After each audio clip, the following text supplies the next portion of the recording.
Good morning, my Rotary family. Hello, Melbourne. I am proud to be a Rotarian.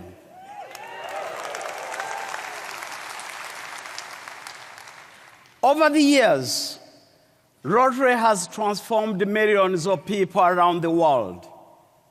I am one of them.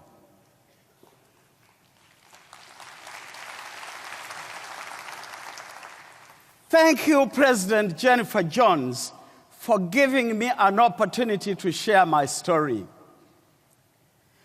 Thank you, too, for being such an inspirational leader, a mother, a sister, and a friend of all of us.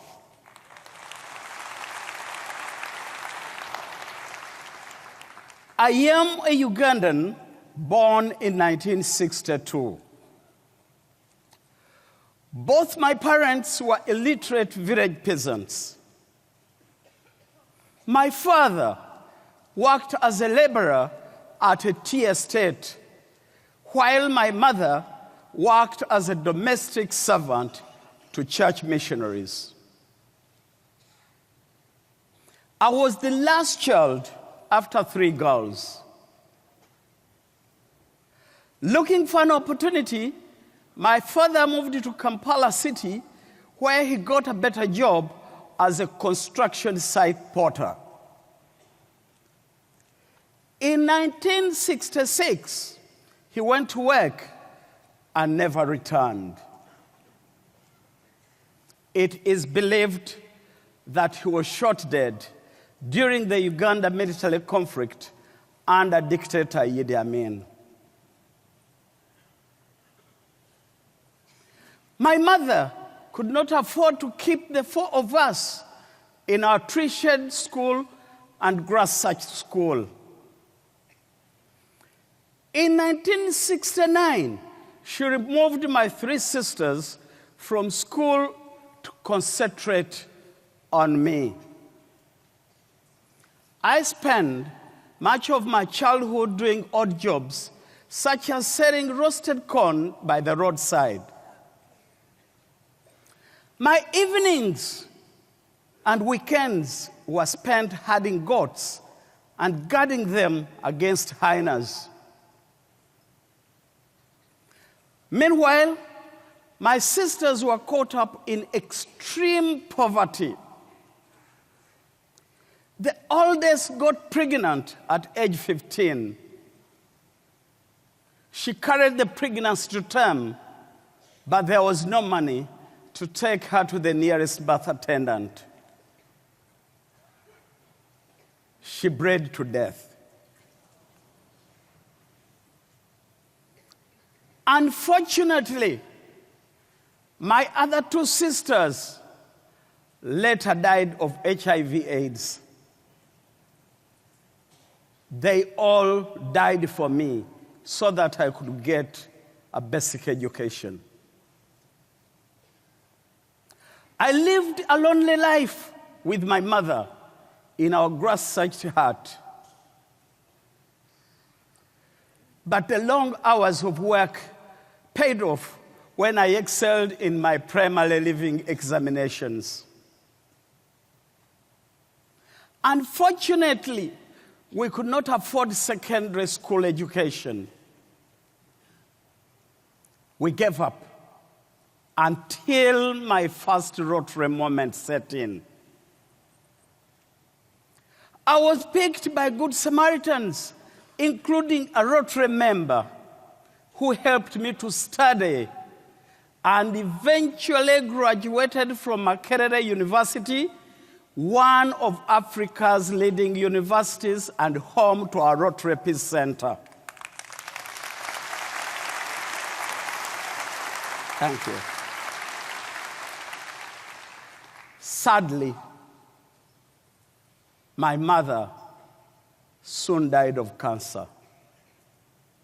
That strong woman died for me. I was scared.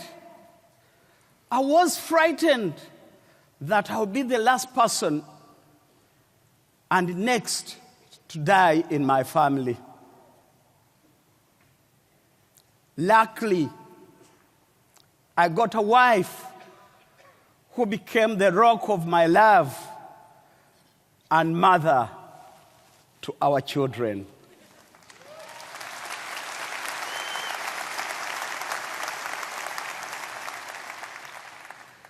They inspired me to be part of the solution to the diseases that were killing millions of Ugandans. These were HIV/AIDS, malaria, and cancer. I co-founded a pharmaceutical company, Quality Chemicals Limited. We did not have enough money, and therefore started the business within Uganda's poorest communities. My second Rotary moment came in when a Rotarian connected me to an Indian pharmaceutical giant, Cipla Limited, for partnership. And this partnership led to the first World Health Organization approved HIV/AIDS medicine manufacturing facility in Africa.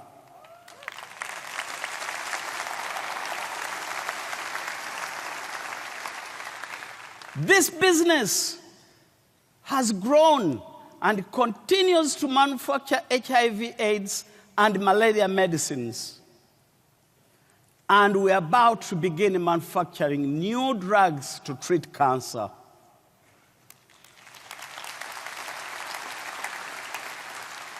We employ over 600 professionals and supply our medicines to over 20 African countries.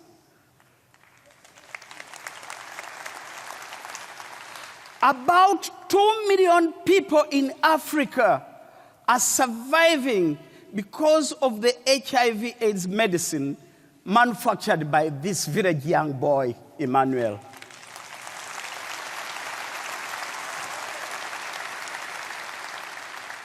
In Uganda, we have helped to reduce the number of people dying of malaria from over 400 per day to less than 50 in a period of 15 years. And our dream is to get it to zero. Nobody should die.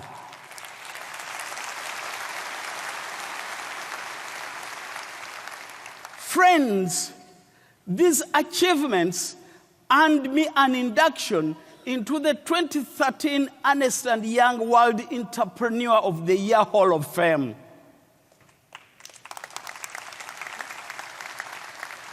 Thereafter, Pope Francis appointed me to the Pope Order of Knighthood in recognition of services to humanity.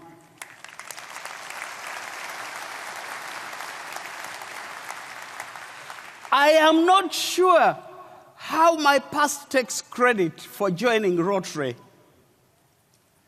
However, the help from Rotarians made my journey.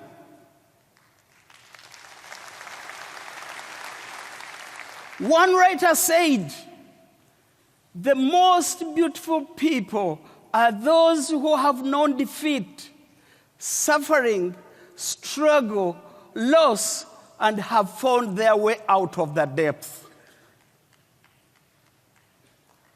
Everything I have accomplished in life is due to Rotary.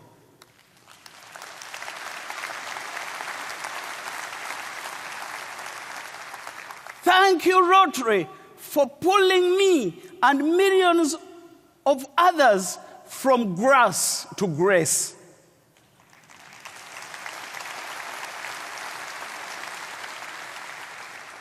Through Rotary, I am determined to contribute backwards and forward. I am about to reach my second Archclub Society membership, and I am still growing. And I will do all this for peace. I helped build a Rotary blood bank that is closing a 27% blood transfusion shortage in Uganda. I was key to setting up Makerere University Rotary Peace Center, and I am the team leader to the Rotary Foundation Peace Major Gifts Initiative. Friends, all the above I have told you is what you receive when Rotary gives hope to hopeless situation like mine was. My history and Rotary inspire me to do more for humanity because I know what it means to live in extreme poverty. I also know what it means to live in privilege. The difference is so huge.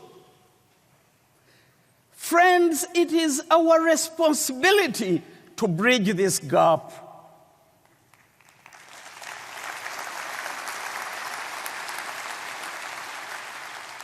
Rotary is the best vehicle to channel our humanitarian effort and make a change.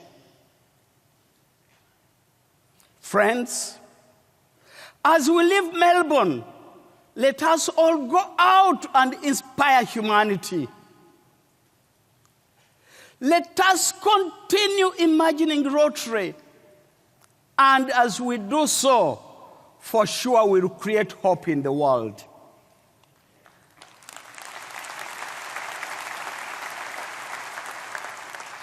History will favor us. The next generation will be proud of us. And a better world will be there because of our actions. Thank you, fellow Rotarians. God bless you all. God bless Rotary.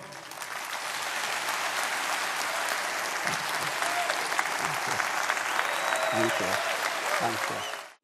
Let me tell you about my beautiful boy Abril and how his parents went on to create hope and support for other parents that have children with special needs. Abril was born with a disability, and like many, I never considered that I might one day have a child with a disability. From the moment of his birth, it has been a challenging experience. I have encountered many stereotypes and cultural barriers. In Uganda, I grew up in an environment where people with disabilities were discriminated against, and there was a taboo against them appearing in public.